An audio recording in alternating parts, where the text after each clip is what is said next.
जय महाराष्ट्र, जय सनातन. बंधू आणि भगिनींनो, आपण गेल्या 3 दिवसापासून वेगवेगळे भाग बघत आहोत. भारतीय उपखंडामध्ये युरोपियन कसे शिरले किंवा त्यांनी कसे प्रवेश केला. दुसरा, त्यांनी जाती व्यवस्था कशी निर्माण केली. आणि तिसरा महत्त्वाचा मुद्दा म्हणजे सती प्रथा कशी अस्तित्वात आणली, हे आपण बघितलं. परंतु या सती प्रथेचा उद्रेक त्यांनी कसा केला, त्यांनी काय उपाययोजना त्यांनी या भारतामध्ये अस्तित्वात आणल्या. तर सर्वप्रथम तुम्हाला सांगतो, त्यांनी प्रत्येक भारताच्या चारही बाजूने ज्यावेळेस आक्रमण केले, तर काय केले की ज्या ठिकाणी तो राजा काम करतो किंवा जसं की कालिकत, महाराष्ट्रामध्ये मुंबई, इथे जे लोक काम करणारे होते, इथले जे राजे होते, सामंत जमीनदार, यांना त्यांनी जवळ केलं. जवळ केल्यानंतर त्यांना काही आभूषणं दिली, तिकडली काही लालच दिली आणि त्यांना आपल्या वशमध्ये केलं. परंतु भारतीय संस्कृती ही कशी होती की त्यांनी काय केलं की यांना अतिथी देवो भव, म्हणजे पाहुणा हा देव आहे, या भावनेनुसार या आपल्या लोकांनी त्यांच्याशी वागायला सुरुवात केली. आणि ते वागत असताना काय झालं, याच गोष्टीचा फायदा या इंग्रज लोकांनी घेतला. धूर्त, लबाड, लालची, हरामी अशा प्रकारचे हे इंग्रज लोक यांनी काय केलं की या गोष्टीचा फायदा घेतला आणि त्यांच्या लक्षात आलं की भारतीय समाज हा काय दयाळू म्हणता येणार नाही, काय की हा भोळा आहे, भाबडा आहे. आणि त्या चांगुलपणाचा फायदा या इंग्रजांनी घेतला. काय केलं, राजा लोकांना जवळ केलं. राजा लोकांकडून त्यांनी काही करार करून घेतले, ज्याला आपण ॲग्रीमेंट म्हणतो, आजच्या भाषेमध्ये ॲग्रीमेंट. ते करार त्यांनी त्या काळामध्ये करून घेतले. कसे की तुमच्या गावामध्ये आम्हाला व्यापार करण्याची परवानगी द्या. काय केलं आहे, तुमच्या गावामध्ये आम्हाला व्यापार करण्याची परवानगी द्या, पण व्यापार करत असताना तो व्यापार आम्ही आमच्या पद्धतीने कसा चालवायचा, कुठे चालवायचा, ही मक्तेदारी आम्हाला द्या. काय ती कशी चालवायची, काय चालवायची, त्याची मक्तेदारी आम्हाला द्या. आणि हीच गोष्ट छत्रपती शिवाजी महाराजांनी इंग्रजांना नाकारली. बाकी त्यांच्या बऱ्याचशा गोष्टी त्यांनी त्या काळामध्ये व्यापार करायला परवानगी दिली, सांगितलं की बाबा तुम्ही व्यापार करा, सगळं करा, परंतु तुम्हाला महाराष्ट्रामध्ये मक्तेदारी मिळणार नाही. तुम्ही आमच्या राज्य दरबारामध्ये, राज्यकारभारामध्ये हस्तक्षेप करू शकत नाही. जर तुम्ही हस्तक्षेप करण्याचा प्रयत्न केला तर आम्ही तुमचे हातच काढून टाकू, अशी महाराजांनी त्यांना ताकीद दिली होती. आणि जोपर्यंत छत्रपती किंवा धर्मवीर संभाजी महाराज जोपर्यंत होते, तोपर्यंत इंग्रजांना महाराष्ट्राच्या भूमीमध्ये पाय ठेवण्याची हिंमत झाली नाही. आणि बऱ्याचशा प्रांतामध्ये मग बंगाल, कलकत्ता, कालिकत, त्यानंतर पंजाब, इकडच्या भागामध्ये त्यांनी काय केलं, जोपर्यंत राज्य होते, छत्रपती होते, धर्मवीर होते, तोपर्यंत त्यांनी बाकीच्या प्रांतामध्ये काय केलं की तिथल्या राजे लोकांना जवळ केलं आणि त्यांच्याकडून ही मक्तेदारी वगैरे आणि आपल्या काही नियमाटी त्या ठिकाणी लागू केल्या. परंतु ह्यांना ज्या विधवा स्त्रिया होत्या, आता हा महत्त्वाचा मुद्दा आहे, म्हणजे मी सांगतोय म्हणून नाही, तुम्ही अभ्यास करा, काय तुम्ही अभ्यास करा, तुमच्या लक्षात येईल. आणि ज्या वेळेस त्यांना असं लक्षात आलं की विधवा झालेल्या स्त्रीच्या नावावर जी प्रॉपर्टी असती, मग ती कशा स्वरूपाची असती, एखाद्या स्त्रीला जर समजा मूल नसेल तर ती बहिणीचा मुलगा दत्तक घेते, देराचा मुलगा दत्तक घेते, किंवा आपल्या देराबरोबर, भायाबरोबर लग्न केल्या जातं. अशा बऱ्याचशा गोष्टी त्यांना त्या काळामध्ये खटकल्या. पण मग त्यांनी त्या पुनर्विवाहाचा त्या ठिकाणून मुद्दा कट केला आणि वारसा हक्क हा मुद्दा त्यांनी कायम धरून ठेवला की वारसा हक्क तुम्हाला चालवता येणार नाही, दुसऱ्याला वारस म्हणून त्या ठिकाणी निवडता येणार नाही. जर तुम्हाला मूल नसेल तर तुमचं ती प्रॉपर्टी गेली, तुमचं सगळ्या गोष्टी गेल्या, तुमचं राज्य गेलं, तुमचं शेत गेलं, तुमचं जमीन गेली, तुमची जनावरं गेली, तुमचं जे काही सोनं नाणं वगैरे सर्व काही.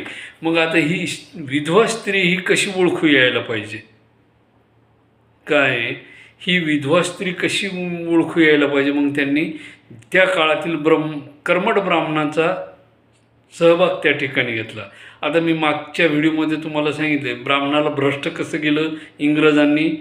बाई, बाटली, मांस आणि सोने हे एका व्हिडिओमध्ये मी सांगितलं आहे. आता तुम्हाला ते डबल जर ऐकायचं असेल तर तरी हरकत नाही, तरी सांगतो, काही अडचण नाही. तर ब्राह्मणाला भ्रष्ट करण्याचं यांनी एक त्या काळामध्ये नवीन फॉर्म्युला यूज केला की ब्राह्मण हा सर्वश्रेष्ठ आहे व या धर्तीवरती, आणि तो दक्षिणा पाहिजे तेवढीच घेतो, त्याला गरजेपुरतीच घेतो. मग ह्याला काय करायला पाहिजे? मग त्याला एक ताट भरून सुवर्णाच्या मुद्रा आणून दिल्या, मांस आणून दिलं आणि एक बाई आणून दिली. सांगितलं की व या बाईला तुला पाहिजे तसं तू तिचा उपयोग करू शकतो. ब्राह्मण म्हटलं ही माझी माता आहे, ही माझी भगिनी आहे. काय?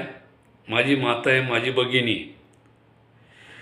मग त्या ब्राह्मणाला सांगितलं की हे मांस आहे, तुला खावं लागेल. ते म्हणे नाही, म्हणे मी शुद्ध शाकाहारी आहे, मी ब्राह्मण आहे, मी मांस खाऊ शकत नाही म्हणे. मग त्यांनी काय केलं, मोहराची लालूच दाखवली. म्हणे या मोहरा आहेत, म्हणे या मोहरा घे म्हणे. तो म्हणे मला माझ्या रोजच्या उदरनिर्वाहापुरतं मला जे काही मिळतं ते माझ्या रोजचा उदरनिर्वाह भागतो त्याच्यामध्ये. मग शिदा असेल, दक्षिणा असेल, कोणाचं जे काही क्रियाविधी असेल ती करून मी ते माझा उदरनिर्वाह करतो. मग यांनी एक गिलास भरून त्याच्यासमोर ठेवला आणि सांगितलं हा तुला प्यावं लागेल. आता ब्राह्मणाला वाटलं हे शुद्ध पाणी, पाण्यानं काय अडचण नाही. परंतु ते काय झालं की एक थोडं चव बदलली पाणी हे असल्यामुळे, आणि ती मदिरा, ती दारू पिल्यामुळे काय झालं की त्या ब्राह्मणाची मानसिकता त्या वेळेपर्यंत ठीक होती, परंतु ह्यांनी परत एक गिलास पाजला. असे 3-4 गिलास पाजले आणि ब्राह्मणाची बुद्धी भ्रष्ट झाली. मग त्याला कारणीभूत हा ब्राह्मण नाही ना, कारणीभूत कोण आहे? इंग्रजच आहे. आणि प्रत्येक वेळेस काय होतं की खापर, हां ठीक आहे, माझं म्हणणं आहे बोटर मोडणे इतके गव्हाबरोबर किडे वगैरे असतात, तशातला प्रकार त्या ठिकाणी होऊ शकतो. एखाद्या ब्राह्मणाने चूक केली, आता मरणाच्या भीतीने त्यांनी पिस्तूल लावल्यावर तर ते पिणंच आहे, सगळ्या गोष्टी नाईलाज आहे. मग ते 4 गिलास पिल्यानंतर ब्राह्मणाची बुद्धी भ्रष्ट झाली. यांनी बंदूकच लावली होती, नाही जर पिला तर इष्क्या. त्याला वाटलं असं मरण्यापेक्षा पाणी पिल्यानं काय वाईट आहे. पाणी पिल्यानंतर प्रकार असा झाला की ब्राह्मणाची मती भ्रष्ट झाली आणि तो त्या बाईला छेडू लागला. तिथून ती भ्रष्ट बुद्धी झाली आणि त्यांनी पाहिलं की हा बुद्धिमान माणूस आहे, आपण जसं बोलतो तसं हा बोलू शकतो. मग ह्या समाजातील लोकाला आपल्या जवळ करणे हा महत्त्वाचा मुद्दा आहे. मग त्यांनी काय केलं, त्यांना जवळ केलं या समाजाला. आणि ह्यांच्याकरवी काही नियम त्या काळामध्ये जे संस्कृत वगैरे होते, आपल्या पोथ्या वगैरे, ते ग्रंथ वगैरे, त्याच्यामध्ये यांनी बदल करून त्याच्यामार्फत त्याचे अर्थ समजून घेऊन केशवपन त्या स्त्रीचे करायला सुरुवात केली. कोणत्या? जी विधवा आहे ती ओळखू कशी यायला पाहिजे, तर तिचे केशवपन केल्यानंतर. आता पुराणामध्ये तुम्ही मागील भागामध्ये बघा, बऱ्याचशा ठिकाणी रामायणामध्ये रावण मेल्यानंतर त्याच्या पत्नीचं म्हणजे माता मंदोदरीचं लग्न बिभीषणाशी होतं. त्यानंतर वाली वारल्यानंतर, वालीचं निधन झाल्यानंतर वालीची पत्नी तारा हिचा विवाह सुग्रीवाबरोबर होतो. त्याच्यानंतर महाभारताचा काळ, महाभारतामध्ये दुर्योधन मारल्यानंतर त्याची पत्नी भानुमती, मी सांगत नाही, मी तुम्हाला पुराणामधलं सांगतो आहे, त्याची पत्नी भानुमती हिचा विवाह अर्जुनाशी होतो. हे पुराणातलं सांगतो मी, माझ्या मनचं काहीच सांगत नाही. तुम्ही संशोधन करा, शोध करा, वाचा, तुमच्या लक्षात येईल. मग हे विवाह पुनर्विवाह त्या काळामध्ये व्हायचे. नंतर मध्ययुगीन काळामध्ये सुद्धा पुनर्विवाह व्हायचे. त्याचे बरेचसे उदाहरणं ते मध्ययुगीन काळामध्ये सुद्धा आहेत. आता ते शोधण्यासाठी आपल्याला थोडं मागचा इतिहास बघावा लागेल, पण सगळं एकाच दिवशी म्हटल्यावर जरा अजीर्ण होतं. तर आपला महत्त्वाचा मुद्दा आहे केशवपन. मग या राजे लोकांना, कर्मठ लोकांना यांनी जवळ केलं आणि त्यांच्यामार्फत या नवनवीन सुविधा त्यांनी त्या काळामध्ये अस्तित्वात आणल्या. का तर त्यांना ह्या घडामोडी करायच्या होत्या. कारण त्या जी विधवा झालेली स्त्री होती तिची प्रॉपर्टी ह्यांना गरजेची होती. मग केशवपन झाल्यामुळे ती लवकर ओळखून यायची, कोण? विधवा झालेली स्त्री. मग 100 माणसामध्ये, 1000 माणसामध्ये ती स्त्री ओळखू आल्यानंतर ह्यांना उचलायला सोपी जायची. तिच्यावर अत्याचार वगैरे जे काय असतील ते केले जायचे. आता तुम्ही इतिहासाची पानं उलगडा म्हणजे तुमच्या लक्षात येईल. कारण इतिहासकारांनी काय केलेलं आहे, जो महत्त्वाचा जो मुद्दा आहे तोच वगळून टाकलेला आहे. आणि मग त्याच्यामध्ये काय केलं आहे, तिखट मीठ लावून जे काही प्रकार आहेत, आणि त्याच्यामध्ये जे पहिले शिक्षण मंत्री झाले भारताचे, त्यांनी सगळ्या इतिहासाचा काय केलं आहे, शिक्षण क्षेत्राचा बट्ट्याबोळच करून टाकला. ते बाकीचा इतिहास तुम्ही शोधा म्हणजे तुमच्या लक्षात येईल. आणि मग अशा प्रकारे यांनी काय केलं की त्या विधवा स्त्रियांचं अस्तित्व धोक्यात आणलं. आणि जवळपास 19व्या म्हणजे 20व्या शतकाच्या प्रारंभी म्हणजे 1930 नंतर ज्यावेळेस जसं स्वातंत्र्याला चालना मिळाली, लोक स्वातंत्र्यासाठी मागणी करू लागले, त्या काळामध्ये मग यांनी जसे राजाराम मोहन राय वगैरे अशा लोकांना हाताशी धरून तो कायदा वगैरे बदलून लोकांना हे दाखवलं की आम्ही सतीचा कायदा, तुमच्या देशामध्ये सती प्रथा होती, तो आम्ही काय केला आहे, बंद केला. म्हणजे मारायचं कोणी, ह्यांनीच मारायचं आहे. रडायला लागला म्हणून परत एकदा मारायचं, का रडतो आहे म्हणून परत एकदा मारायचं आहे, बरं हसायला लागला म्हणूनही मारायचं आहे. म्हणजे मारणारे हे, सगळं करणारे हे, आणि डोळे पुसणारे हेच. म्हणजे ह्यांनी सगळं काही ह्यांच्याच पद्धतीनं केलं आहे. आणि राजाराम मोहन रॉयसारखे भारतामध्ये पूर्ण देशामध्ये अनेक समाजसुधारक होऊन गेले, ज्यांनी अशा विधवा स्त्रियांसाठी, जसे महात्मा ज्योतिबा फुले असतील, डॉक्टर बाबासाहेब आंबेडकर असतील, तसेच अनेक कार्यकर्ते होऊन गेले ज्यांना आपण सुधारक म्हणू शकतो.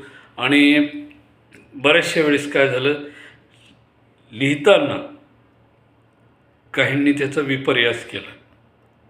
जसं की आता आपण एखाद्या व्हिडिओमध्ये बोलू.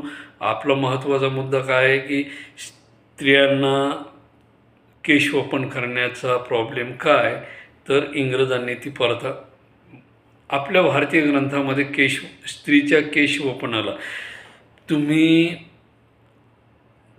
शरीरावरचे केस काढण्याचा अधिकार तुम्हाला नाही आहे शास्त्राच्या नियमाप्रमाणे. मग स्त्रियाच्या डोक्यावरचे केस कसे काढले जातील, हा महत्त्वाचा मुद्दा आहे.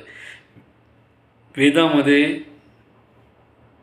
विनाकारण केस काढण्याला परवानगी नाही.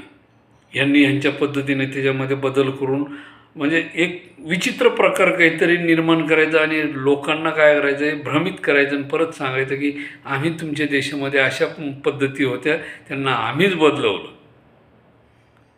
काय अशा पद्धतीचं म्हणजे मारायचं ह्यांनी, सगळं करायचं ह्यांनी, आणि सांगायचं व आम्हीच तुमच्यामध्ये बदल करून आणलेत. म्हणजे झाडाची पानं तोडायचीच यांनी, का तोडली म्हणून मारायचं यांनी, आणि परत झाडाला पानच असेल तशी लाव म्हणून सांगायचं यांनीच. म्हणजे किती भारी डोकं आहे की नाही. तशातला प्रकार यांचा आहे. अशा प्रकारे इंग्रजांनी भारतामध्ये अनेक प्रकारची, ज्या आपण रूढी म्हणू, परंपरा म्हणू, त्यांनी त्यांच्या पद्धतीने भारतामध्ये राबवल्या. आणि त्याचाच आज तगत म्हणजे इंग्रजांना जाऊन 200 वर्ष झाली जवळपास, किंवा 100-150 वर्ष झाली, 70 वर्षाचा कालावधी होऊन गेला, परंतु त्यांनी चालू केलेल्या या रूढी परंपरा आज तगयत आपण भोगतोय आणि सांगतोय की आपल्या पूर्वजांनी त्या केल्यात. आपल्या इतिहासामध्ये अशा गोष्टीला वाव नव्हता. तुम्ही वेदाचं अध्ययन करा, त्याचं पठन करा. यांनी अर्थाचे अनर्थ केले. मी मागच तुम्हाला सांगितलं आहे की कसे अनर्थ केलेत ते. तर बंधू आणि भगिनींनो, तुम्ही बारकाईने इतिहासाची पाने वाचा, म्हणजे तुमच्या लक्षात येईल की सत्य परिस्थिती काय आहे. इंग्रजांनी आपल्या भोळ्या भाबड्या जनतेला कसं भुलवलं. कारण इतिहास बघा तुम्ही, छत्रपतीच्या काळामध्ये हे 12 बलुतेदार, 18 आलुतेदार ज्यांना आपण म्हणतो बहुजन समाज, तो छत्रपतीबरोबर होता, तोच महाराजा पोरसबरोबर होता, तोच चंद्रगुप्त मौर्यबरोबर होता. ठीक आहे, 4 वर्ण होते तरी ते सुखी समाधानी होते, एकमेकांमध्ये घुळत मिसळत होते. त्याच्यानंतर महाराजा अशोक सम्राटांच्या काळामध्ये सुद्धा ही व्यवस्था होती. सर्वजण आपापल्या परीने सुखी होते. परंतु जाती व्यवस्था केव्हा आली हा महत्त्वाचा मुद्दा. यांनी काय केलं की तचं म केलंय तशातला भाग, आणि जसं म्हणजे सापसुरुळी जशी निघली त्या सापसुरुळीला यांनी सुरुळी खाऊन टाकलं आणि सापच ठेवला. त्यामुळे काय झालं की समाजामध्ये आपल्याच समाजाविषयी अपभ्रंश निर्माण झाला, भ्रम निर्माण झाला, गैरसमज निर्माण झाला आणि आपल्याला आपल्या स्वतःची लाज वाटायला लागली. खरा इतिहास कोणीच वाचायला तयार नाही. आणि त्यात राहिलं ह्या पहिल्या शिक्षण मंत्र्यांनी, आणि आतापर्यंत सगळे शिक्षण मंत्री कोण होते तुम्ही त्याचा अभ्यास करा, त्यांनी काय केलं त्याचा अभ्यास करा. एका भारताच्या एका हिस्साचा इतिहासच अस्तित्वात नाही आहे. चोल, पांडे, चेर, त्याच्यानंतर चालुक्य यांचं दक्षिण भारताचा इतिहासच अस्तित्वात नाही आहे. पहा तुम्ही NCERTला असेल किंवा मागच्या काळामध्ये कधी आपण इतिहास शिकलोय त्याच्यामध्ये तुम्ही दक्षिण भारताचा इतिहास कधी वाचलाय का? नुसते राजाची नावं ऐकले, चोल, पांडे, चेर, त्याच्यानंतर त्यांची माहिती ऐकली का? रामदेव, यादव हे कुटुंब, त्याच्या दक्षिणेत गेलेल्या कुटुंबाचा उल्लेखच नाही वाचला. जे उत्तर भारतामध्ये होते किंवा महाराष्ट्रामध्ये होते तिथपर्यंत. त्याच्यानंतर तुंगभद्रेनंतरचा इतिहास आपल्याला माहीतच नाही ना. तो कधी माहीत व्हायचा? पैठणची महाराणी नागनिका ही स्त्री होती, तिनं स्त्रीवंशी चालवला. हे तुम्हाला कधी माहीत आहे का? तुम्ही इतिहासाची पानं वाचा, तुमच्या लक्षात येईल. इतिहासामध्ये आपण कौशल्यानंदन म्हणतो, यशोदानंदन म्हणतो, त्याच्यानंतर सुमित्रानंदन म्हटलं जातं, त्याच्यानंतर गौतमीपुत्र म्हटलं जातं, जिजाईपुत्र म्हटलं जातं, त्याच्यानंतर अहिल्याबाई होळकर यांच्या मुलाचे नाव यशवंतराव, मल्हारराव, जे काही नावं असतील. म्हणजे हे जी स्त्री परंपरा आहे ही यांनी काय केली, इंग्रजांनी त्यांच्या फायद्यासाठी नष्ट केली आणि एक नवीन प्रथा अस्तित्वात आणली. तुम्ही मागच्या इतिहासाची पानं बघा, त्याच्यामध्ये तुम्हाला स्त्रियांचीच नावं दिसतील. मी सुद्धा जनगणनेमध्ये माझ्या पत्नीचं नाव कुटुंब प्रमुख म्हणून टाकलेलं आहे. म्हणजे ही जी भावना आहे, मला सांगा, ठीक आहे, मी सकाळपासून संध्याकाळपर्यंत व्यवहार करतो, बाहेर काम करतो, त्याच्यामधून जो पैसा येतो तो आणून घरामध्ये देतो. घर कोण चालवतं? मी चालवतो आहे. दळण कोण आणतं घरातलं, भाजी कोण आणतं आहे, बाजार कोण करतं आहे, भाजीपाला कोण आणतं आहे, दूध कोण आणतं आहे, जे काही समजा घरातली काम आहे ती कोण करतं, घर कोण चालवतं, आलेल्या गेलेल्या पाहुण्याची व्यवस्था कोण करतं आहे? आपण काय करतो पाहुण्यासाठी? काहीच करत नाहीत ना.